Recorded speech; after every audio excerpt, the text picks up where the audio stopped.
Vigiai e orai para que não entreis em tentação. Eis, meus irmãos, duas recomendações de nosso Senhor Jesus Cristo no Evangelho deste 19º domingo do tempo comum.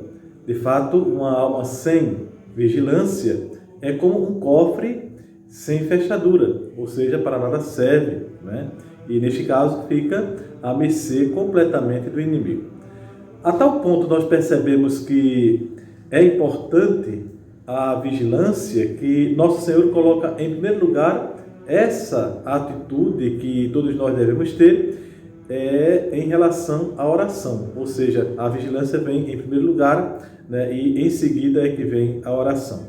E São Pedro, em sua carta, ele nos adverte: sede sóbrios e vigilantes, vosso adversário, o demônio, anda ao derredor de vós, como o leão que ruge, buscando a quem devorar. Desde que Satanás se revoltou contra Deus lá no paraíso até os nossos dias, os demônios, eles buscam de todas as maneiras fazer cair as almas que pertencem a Deus.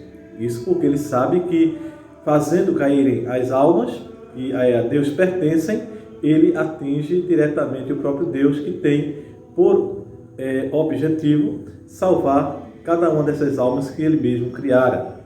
E essa é uma das razões porque nunca devemos descuidar, né, da nossa alma, procurando estar vigilantes em atitude sempre assim de quem observa ao redor, né, o que é que está acontecendo. Ou seja, a vigilância, ela deve se dar na vida do cristão em todas as circunstâncias, seja qual for o estado de vida em que nós nos encontremos na igreja.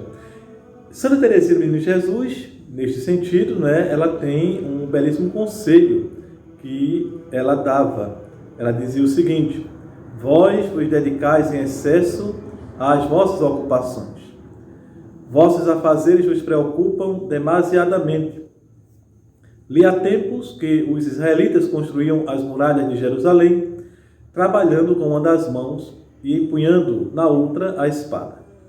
Eis aqui uma imagem do que devemos fazer: trabalhar apenas com uma mão, reservando a outra para defender nossa alma dos perigos que possam impedir a união com Deus. Aqui nós fechamos aspas com essas palavras de Santa Teresinha do Menino Jesus. E nosso Senhor Jesus Cristo, no Evangelho que nós estamos meditando hoje, ele diz o seguinte: estejam cingidos os vossos rins e acesas as vossas lâmpadas. Essas duas imagens, os rins e a lâmpada, são duas imagens ou duas figuras assim bastante sugestivas para nós, né? Era costume na época o uso de túnica, né, por todas as pessoas. Então a túnica era a veste comum entre as pessoas da época de nosso Senhor Jesus Cristo. E por se tratar de uma veste longa, né, como nós mesmos constatamos no uso litúrgico dessa veste, percebemos que se ela não é amarrada por um símbolo, né, ela acaba por atrapalhar os passos, né, que devem ser dados, principalmente se você estiver assim com uma certa pressa. Isso pode levar você a tropeçar. Então, o símbolo ele tem essa função de levantar um pouco a túnica, possibilitando deste modo que os passos eles aconteçam de forma mais rápida, né? Mas há também um simbolismo por trás disso. Não é simplesmente no pensamento de Nosso Senhor esse andar com passos rápidos, né? Para os antigos, com efeito, o ventre de uma pessoa englobava também os seus rins, né?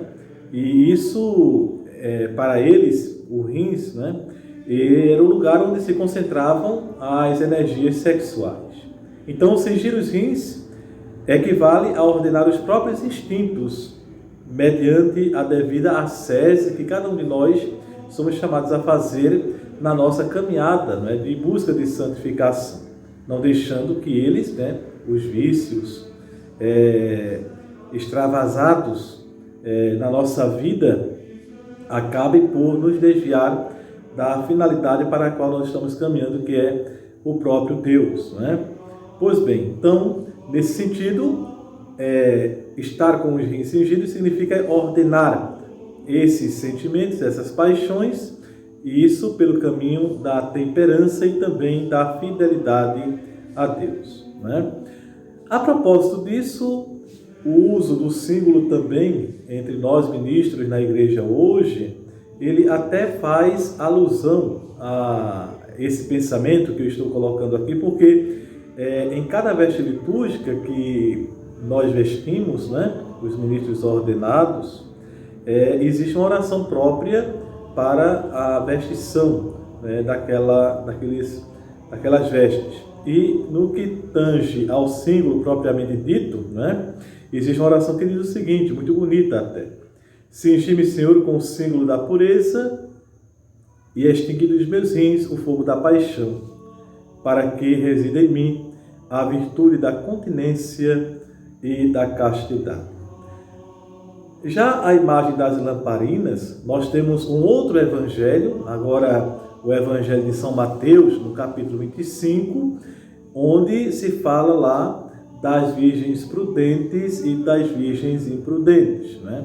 A figura da lâmpada, ela está muito associada na Sagrada Escritura à inteligência, né? Aí o que é a inteligência? Essa luz interior que vai nos permitir enxergar o mundo e encontrar a verdade, né? Ou seja, estar com as lâmpadas acesas no contexto do evangelho que nós estamos meditando hoje, expressa o cuidado de que devemos rodear a luz da nossa fé, não deixando que ela se apague, né? Caindo nas trevas do mundo, nas trevas do erro, e nem que se enfraqueça pelo vento das vãs doutrinas, né, que está tão presente hoje na nossa sociedade. Então essas duas figuras, né, da lâmpada,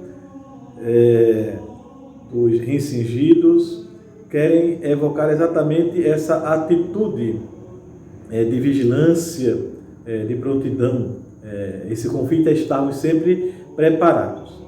O evangelho de hoje, ele traz para nós 3 parábolas, que é a chegada do Senhor, a do pai de família e também a do administrador fiel. Diz Nosso Senhor: vós, pois, estáis preparados, porque na hora em que menos pensais, virá o Filho do Homem. De fato, né? E esta é a nossa fé. A igreja diariamente proclama o Maranatá. O Senhor virá. E a sua vinda, ela é certa, né? Não é algo que eu estou cogitando se vai ou não vai acontecer. Isso independe, é indiferente a qualquer pensamento que o mundo possa realizar a respeito disso, porque de fato a vinda do Senhor é absolutamente certa. E por isso, esse convite do Evangelho de hoje: estai preparados. Por quê?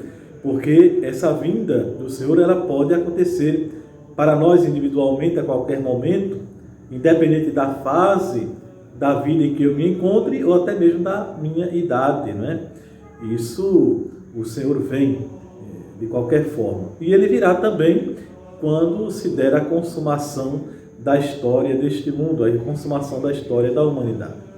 Tudo que devemos fazer, portanto, é nos esforçar para que, em cooperação com a graça que Deus nos dá todos os dias, nós possamos então ser esses administradores fiéis.